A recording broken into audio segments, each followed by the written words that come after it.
Let me show you how you can delete the background of any image without using a photo editing program. Go to Remove.bg. Here you can upload your image, and it will automatically remove the background for you. Click to download the image. To download the new image in HD, you'll need to pay for a subscription, which costs about 20 cents per image download. I think that's too much, especially when you can get it done for free. For this, you'll need to sign up for Adobe Express, which is completely free to use. Under Quick Actions, select Remove Background. Upload your image and click Download. You can edit the image in the new window.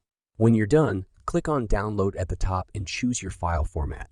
PNG format is the best and has a better resolution than JPEG. Finally, for comparison, have a look at the big difference between Remove.bg and Adobe Express. Pause the video and judge for yourself.